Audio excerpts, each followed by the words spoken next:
गलत कर रही हैं। हाँ, बिल्कुल गलत कर रही हैं। उस समय देने योग्य नहीं थी वो, उनके पास था क्या। उस परिवार से मेरा बड़ा अच्छा संबंध है।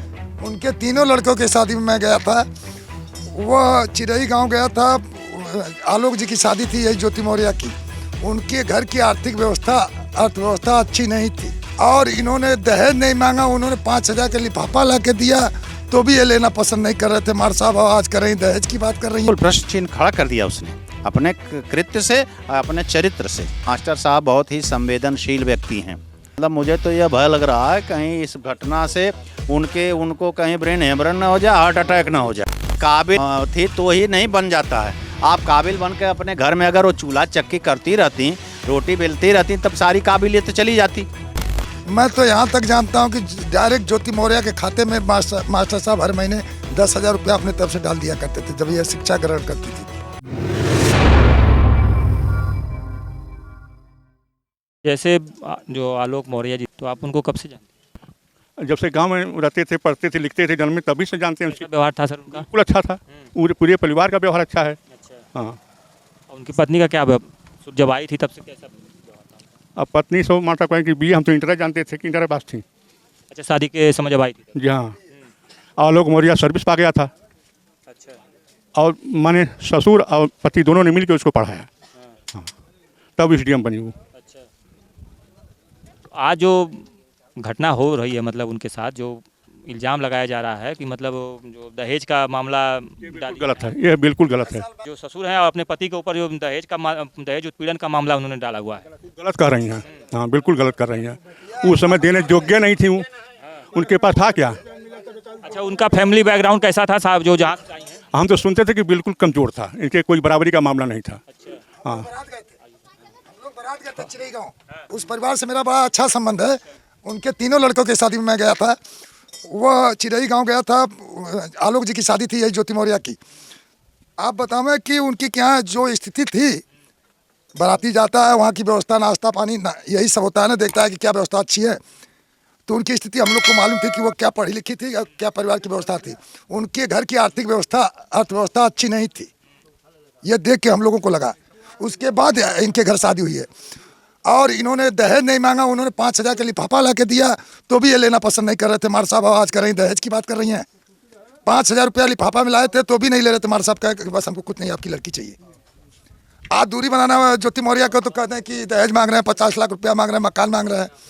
जब आप यहाँ पहुँचिए तो अपने परिवार में मकान बनाओ, चाहे जो आप ही का है ना। ये जो जब SDM बनने के बाद से क्या ये विवाद हुआ या शुरू से कुछ इन लोगों दोनों लोगों में आपसी मन? ऐसा नहीं रहा, शुरू में नहीं रहा, ऐसा शुरू में नहीं रहा। जब ये पद पाई हैं तो उनको शर्मिंदगी महसूस होने लगी कि चतुर्थ श्रेणी के कर्मचारी से मेरा विवाह हुआ है। मैं एक PCS वहाँ किसी समाज में बताने में उनकी बेइज्जती होती रही होगी। तो बच्चे पैदा होने के बाद से विवाद हुआ है या SDM बनने के बाद? SDM बनने के बाद। अच्छा। सारा मामला फिट रहा है। SDM हुई, साल भर एकदम अपना ट्रेनिंग पूरा कर ली तो इनको लगा कि अब हमारे लेवल की ये नहीं है, इनके पे दहेज उत्पीड़न का मुकदमा करा दो, मनीष दुबे सिंह की हत्या करा दो, यही है सब। ये हत्या का जो WhatsApp जो अभी चैट उनका वायरल हो रहा है, क्या ये सही है? मतलब वो अपने पति को ही मरवाना चाहते हैं? बताइए, चैट आपके सामने पूरा चैट दिख रहा है, पूरी मीडिया में चैट दिख रहा है, चैट पूरी मीडिया में है, उन्हीं का चैट है। ज्योति मौर्य कर रही कि हमारा हैंग कर लिए, ज्योति मौर्य बार बार कर रही कि हमारा हैंग कर लिया चैट। तो मान लीजिए पति ने कर लिया हैंग, तो उसमें क्या गलत था कि अगर हैंग कर लिया तो आपने कुछ गलत किया है तभी ना आप शर्मिंदा हो रही हैं। आपने गलत किया तभी ना आप शर्मिंदा हो रही हैं। बोल रहे हैं कि हमने जो है वीडियो भी बना लिया था लेकिन वहाँ कुछ थाना जो है थोड़ा सम्मान को भी आलोक जी देखे। ये शरीफ परिवार है हमारे यहाँ का। मौर्य जी बड़े शरीफ परिवार के लोग हैं और जो आलोक मौर्य की बात कर रहे हैं ये तो बहुत शरीफ लड़का रहा है हमारे गाँव का। आता तो 5-10 मिनट सबसे मिलना, उसका व्यवहार बहुत कुशल है। इसीलिए पूरे गाँव में, तो हमारे क्षेत्र में तो गाँव तो हमारा बड़ा है, हमारे यहाँ लोग कह रहे हैं कि बेटी पढ़ाओ, बहू को मत पढ़ाओ।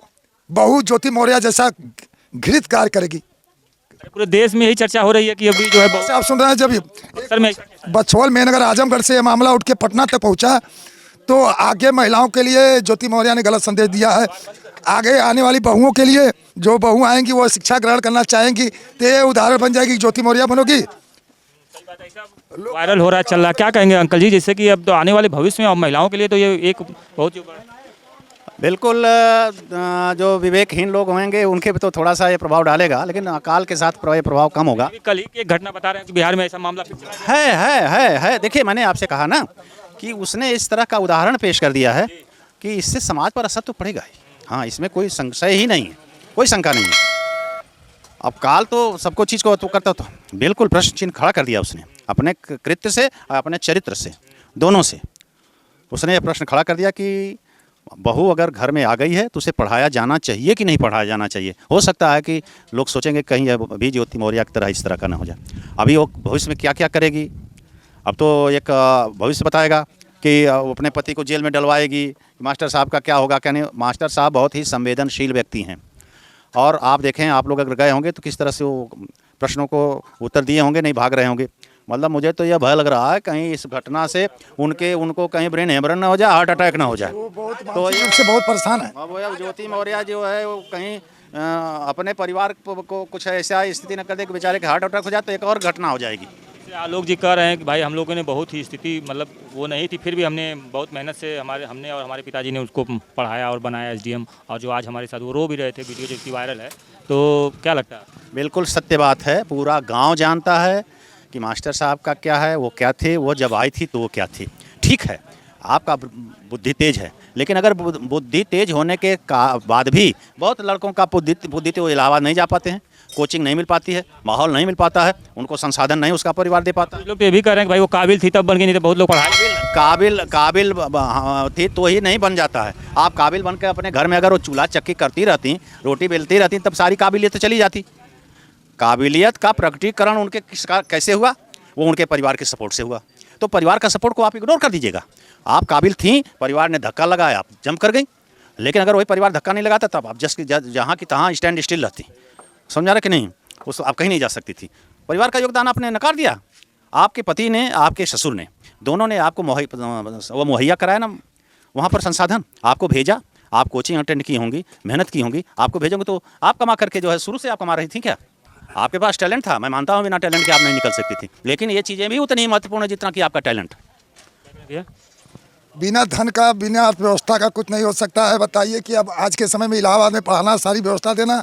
मैं तो यहाँ तक जानता हूँ कि डायरेक्ट ज्योति मौर्य के खाते में मास्टर साहब हर महीने 10,000 रुपया अपने तरफ से डाल दिया करते थे जब यह शिक्षा ग्रहण करती थी, कि बहू अब बेटे से ना मांगना पड़े, बेटा जो दे रहा मैं भी बहू को 10,000 रुपया अपने खाते से डाल देते थे। हर महीना वेतन आता तो डाल देते थे। उसी अर्थव्यवस्था से, उसी से चाहे कोचिंग की हो, चाहे शिक्षा ग्रहण की हो, चाहे सारी व्यवस्था रही हो।